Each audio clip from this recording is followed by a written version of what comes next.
আইসস হুম। মনে হন, আমরা একটা ভদ্র, হুম। একটা শিক্ষিত স্মার্ট ব্যবসা শুরু করতে হইতেছে, ঠিক আছে? এখন বইয়া থাকতে থাকতে তো বুঝতেছস যে বইয়া থাকলে কোনো দাম নাই, টেহা রুজি করতে হইব না। অন আমি আইছি তো 3 বছর হয়ে গেছে। মানে একটা নতুন একটা ব্যবসার বুদ্ধি করছি, যেটা হচ্ছে স্মার্ট ব্যবসা। হ্যাঁ, স্মার্ট ব্যবসার মধ্যে জুতা ফাও দেওয়া ঘুরন যাবে 24 ঘন্টা, কোনো সমস্যা নেই। সারা দিন ঘুমাতে সারা রাত ঘুরন্তে। আমরা সৌদি আরব থেকে 50টা ভিসা উঠামো, উড়াইয়া তুই বাংলাদেশে যাইবি আর ঘুরবি। হ্যাঁ, তখন তোর কাছে জিগাইব যে ভিসা আসেনি, মানুষের জিগাইব, তোর জিগান লাগতো না, বাঙালিদের পাবলিক না, তোর জিগাইব ভাই ভিসা টিসা আসেনি, বিদেশ থেকে আইসে, এই পরিস্থিতি কিতা। তুই বললে কবি না বালা না টালা না, তা আমি জানি না আসলে। পরে কবি যে হ্যাঁ আছে বন্ধু, আমার কাছে ইয়া আছে যে রে, ভিসা আছে, কোম্পানির ভিসা। ভালো ভালো জায়গা করতে হইব, চকলেট কোম্পানি, তোর রেস্টুরেন্ট, হোটেল, 5 স্টার হোটেল। হ্যাঁ, মানে ভদ্র ভদ্র কাম করতে হইব। ফার্মেসির চাকরি, ইতা স্মার্ট চাকরি কইয়া, কইয়া করে যে যদি কো তাহলে আমি কথা কইয়া দেখতে পারি, ব্যবস্থা কইরা তোমারে জানাম। তা করে সেটা কইয়া ফুরবি, এই তোর কাম হইয়ালে ঘুরন্তি আর এই বিষয়ে মানে খোঁজ খবর রাখা। তাই আমরা তো বিশাল দেশ করবি, আমি দেশ তখন না।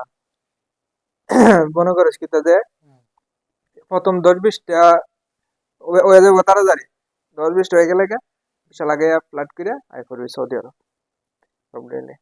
এনা আনার পরে, এনা তো আমি আসি, আনার পরে একটা রুম লাগাম, একটা রুমের ভিতরে মনে করিস কি যে 8-10টা বইরা দিব। হ্যাঁ, একটা রুমের ভিতরে 10-12টা থাকবো, খাওয়ান দিলে দিব, না দিলে নাই, এনে ফেরা থাকবো। তো মনে করিস কি যে আমি তো মনে হয় বড় কথা, আমার তো আবার একটা সম্মানিত ব্যক্তি না আমি। আমার তো মনে করিস কি দেশ ভাই, বড় ভাই ছোট ভাইয়ের অভাব নাই। হ্যাঁ, আমারে চাপও দিতারতো না, কারণ আমি এমপি সাহেব মন্ত্রী সাহেব তো সব আমার হাতের পরিচিত না। হ্যাঁ, এরা সাথে আমার উঠা বসে, টেনশন লইস না। ভিসা কোনো রকম চালাইলে পরে দেখবি যে 4-5টা এনে কামো লাগে দিমু ভালো ভালো জায়গা, আর বাহিরে ডুমো ফালাই রাখো, কামো দিমু, আইবো আইবো দিমু, তা করতে করতে এক পর্যায়ে মানে হাওয়ান টাওয়ান না দিলে এমনি মধ্যে দেবো।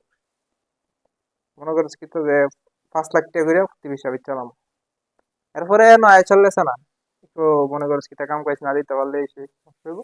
কেন পরে মনে করছিস কি এই 5 লাখ টাকা থেকে আর 50,000 টাকা ফেরত দিলাম, বলে কাম দিতেছি না, এই সমস্যা এই সমস্যা, তো বহুতে কাম পছন্দ করেন, 50,000 টাকা ফেরত দিলাম, শেষ। এটা হচ্ছে শোরুম একটা, মনে করছিস কি যে দেশ ভালো একটা বিজনেস হইব। ভদ্রতা আমি করে এই ব্যবসাটাই সবচেয়ে বেটার। তোর এনে কাম হয়েছে, তুই দেশে যাবি, যাইয়া ইয়া বিদেশ যাইবেও ফুলাফান জোগাড় করবি। হ্যাঁ, তুই ঘুরবি, একটা মোটরসাইকেল নিবি, গিয়া সিঁড়ি তোর একটা যাইয়া সিঁড়ি একটা মোটরসাইকেল নিতে হবে। তো এই ব্যবসাটা হচ্ছে ভদ্র এবং স্মার্ট ব্যবসা। হ্যাঁ, তুই টাইলে গিয়ে করবি, নাম না লিখতে হলো তোর সমস্যা নাই, তুই মনে করিস কি তোর নিজের নাম লিখতে পারিস না, তাও সমস্যা নেই। তুই আলি মনে করিস কি এইটা মোটরসাইকেল দিয়ে করবি। আর এনো বিদেশে আসলে সারাদিন ঘুমাবি, সারা